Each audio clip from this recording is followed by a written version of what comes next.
Rink-wide Vancouver, pregame, postgame, every game presented by Bodog. From sports odds to free casino games, make a play at bodog.net. Wadden and JPat here with you once again with the pregame shows. The Canucks kick off the second half of the season down in South Florida, facing off against the Cats. Yeah, second half can't be as bad as the first, can it? Start of a busy weekend for the Vancouver Canucks, as you said, in Sunrise, Florida.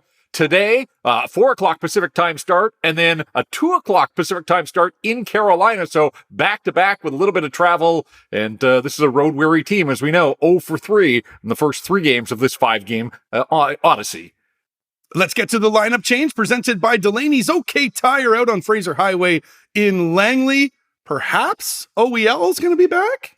I think OEL gets back in there. That's when the way that Bruce Boudreau has worked, when he has scratched high-profile guys, Connor Garland and Andrei Kuzmenko, he puts them right back in and wants to see what did they learn from the message that was sent. So I'm anticipating that Oliver Ekman-Larsson will play tonight. Now, we should mention no morning skate for the Vancouver Canucks, and this isn't uncommon for teams in Sunrise. A lot of the teams stay in Fort Lauderdale. It's about a half-hour bus ride from the rink, and so a lot of teams select just to take the morning off, a little sunshine, maybe a walk on the beach, and the Canucks are doing that. They practiced yesterday in South Florida.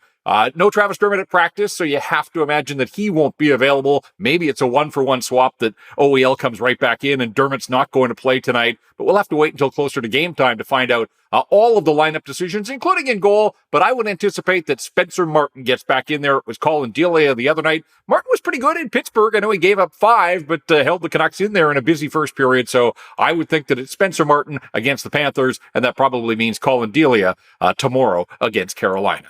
The last time these two clubs met, it wasn't a walk on the beach for the Canucks. Vancouver's going to want to right the ship this time around against the Panthers. Yeah, that's a forgettable night. There have been a bunch of them this season already, but December the 1st, remember the 3 goals in a 59-second span late in the first period, and on the third of those 3, Thatcher Demko was injured, and of course, we haven't seen him back in a Canucks uniform since. So, yeah, that was just a tough night all around. Panthers skated to a 5-1 win, and that was on the followed on the heels of a 5-1 loss to the Washington Capitals earlier in the week. So, yeah, there have been some dark nights. Certainly, the first time around against Florida was one of those. So, I'm sure the Canucks are wanting to get a little payback here against the Panthers. It's been a dark road trip for the Vancouver Canucks. However, you get a lot of goals in these games, though. Don't you think the road trips kind of mirrored the Canucks season? There's just been a lot going on, a lot of goals at both ends of the ice. Unfortunately for the Canucks, too many goals in their end. And we saw that again in Tampa, 5 the night before, the game before in Pittsburgh, 7 in Winnipeg. Canucks have scored 4 in each of the first 3 games on this road trip. So they're generating enough offense, but the quest again, just to tighten things up. Are they capable of it again? Maybe this is a fresh start. The second half of the season, perhaps it will be different. We'll see. Quinn Hughes has been racking up the goals lately. He's going to want to continue to find the back of the net against the Panthers. Yeah, we heard some frustration out of Quinn Hughes after the loss to the Lightning the other night, and you can understand why. This guy is a competitor. He wants to win. He's doing all he can. And he's finding another gear offensively, which is saying something for a guy who has racked up more than 200 points already in the National Hockey League. But 3 points against the Bolts the other night, 2 against Pittsburgh. So 5 points in his last 2 games alone. And as you mentioned, goals in back-to-back. So he's up to 3 on the season. And that's a good sign for the Vancouver Canucks. If Quinn Hughes is continuing to do Quinn Hughes things, that certainly gives them hope that, they can accomplish things offensively. And maybe he'll be the guy that is able to swing one of these results in the team's favor. Speaking of goals, Bo Horvat has been racking them up this year, although he's gone a little dry as of recent. Yeah, I mean, it's hard to call the 29 and team leader, a guy that's kind of hit a bit of a skid, if you will, but just 1 goal on the road trip, and that was in the opener in Winnipeg. That patented snapshot that we've seen him score a bunch already this season, but held out of the goal column in Pittsburgh and again in Tampa. Just 1 goal in his last 4. So by Bo standards, that is a little bit quiet, but we have seen with 9 multi-goal games already this season that he can flip the script in a hurry, and it could happen again here tonight. Almost feel like he's now overdue when he has just 1 goal in 4 games. So look for the captain to step to the forefront. Wouldn't be surprised if he pots a couple against the Panthers. Florida has underperformed this year. They lost to Vegas on Thursday. However, they've won 3 of their last 5. Yeah, they took a 2-1 lead in the third period at the tail end of a road trip in Sin City. It got away from them, so they won't be happy about that. But you're right, more victories than losses here in the short term, 4-4 in their last 8. And look, they're 19-20-4 on the season. this is kind of who they are. They've been one step forward, one step back, and that's a far cry from the team that won the President's Trophy last year with 58 wins and 122 points. Yeah, they seem to be a different team home than away, though. Yeah, 10 of their wins on home ice, 9 on the road. So you'd say, well, that's a pretty even split. But you look at the home record, it's 10-6-1. And so they have been much better on home. On the road, 9-14-1. So you can see that haven't had nearly the success that they would like out on the road. And last year, they were absolutely dynamite on home ice. I think they went 34-7 in their 41 home games. So again, every year is a new year, and they're finding that out the hard way because as they start into this game, 6 points below the playoff bar in the Eastern Conference. Florida might be underperforming this year. However, the new cat, Matthew Tkachuk, having himself a good season. Yeah, and you don't have to tell Canuck fans what Matthew Tkachuk is all about. All those seasons in Calgary, and of course, last year took it to another level and then forced his way out, the big offseason trade. But yeah, he has found himself right at home down there in South Florida. Maybe that sunshine doing good for Matthew Tkachuk. And it's pretty clear. Both Matthew and Brady have shown that, they're not riding the coattails of their dad, Keith. They have become their own players, and both of them stars in this league at a relatively young age. But Matthew Tkachuk leading this Panthers team in scoring, 22 goals, 30 assists, 52 points.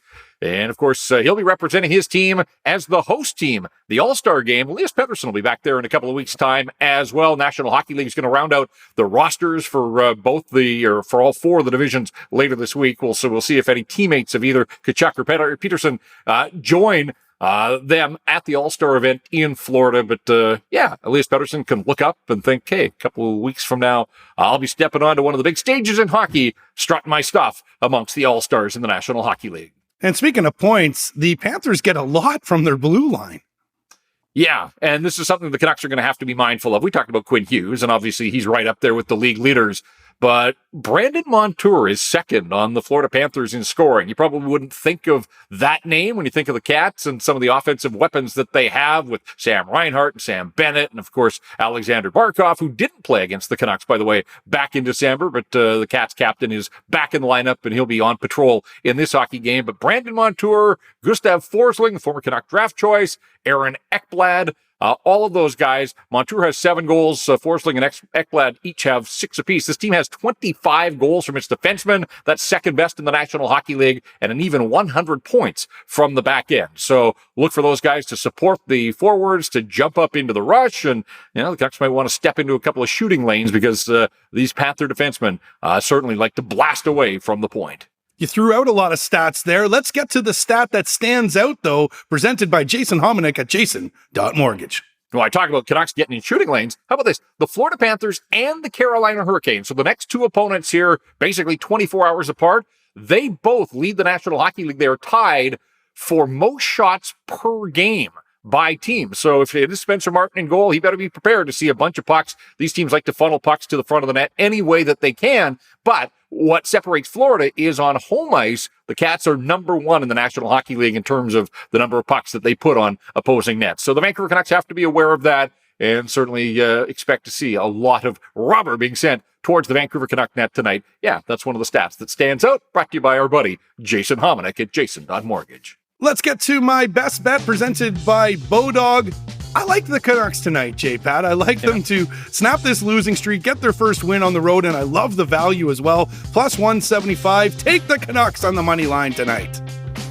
Well, as we said, turning a page into the second half of the season, what better way to put all of the losses behind you than to start with a win here as they work their way into the second half of the schedule. Again, it's a busy weekend. I think they're going to be tough in Carolina tomorrow, but they can't worry about the Canes right now. And in fact, the Canes are at home to Pittsburgh tonight, so it's going to be a back-to-back for both of those teams. But I'm kind of with you. I don't think the Canucks are going to get skunked on this road trip. We talked about the fact that they're scoring enough goals, certainly 4 goals in all 3 of the games on the trip. That should be enough to garner you something out of one of these hockey games. So if they can keep that offense up, if they get a couple of standout performances from some of their top-end guys, maybe the power play rises up to the challenge, whatever the case, they're going to see Sergei Bobrovsky. He gets the starting goal. Spencer Knight, who beat the Canucks in Vancouver in December, he's been on the shelf for the last couple of games, so this will be Bobrovsky's 3rd straight start for the Panthers. Numbers aren't great there. He's a guy that's gettable. I don't mind this one. We'll see. I'm kind of with you, though. I think that maybe the Canucks are going to sneak out a victory in Sunrise tonight. We got some Bodog bucks to give away tonight as well. Here's what you got to do.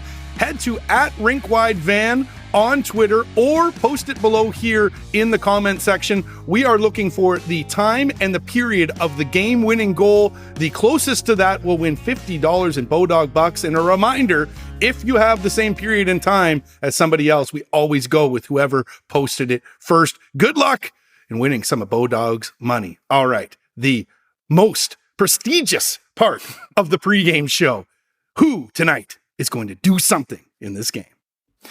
Well, I'm clearing my mind about my who. The what isn't quite as certain for me, because I'm looking at Oliver Ekman-Larsson, a healthy scratch, 888 career games, the veteran, the alternate captain. I know about the contract, but it's come to this, that Bruce Boudreau sat him down the other night in Tampa. He's expected to get back in the lineup.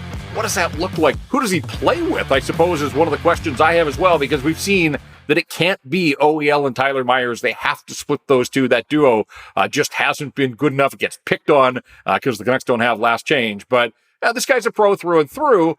I don't know that you're going to see, an absolute 180 in terms of his performance. But I do think that you should see a spirited effort from OEL. You'd like to see him. We talked about shot blocking, be physical, whatever the case, just make the right plays with the puck. But he's back in there. What does it look like? We'll find out when the puck drops the Canucks and the Florida Panthers. But OEL, I think this is the first time this season I'm looking at you to do something, to pull your weight to help this hockey club. Well, the Canucks are going to want to do something tonight. Get a win on this road trip. They're 0 for so far. Let's see if they can do it in South Florida. This has been another edition of the Rink Wide Vancouver podcast presented by Bodog. For Jeff Patterson, I'm Andrew Wadden. Remember, Rink Wide is the show that always scores.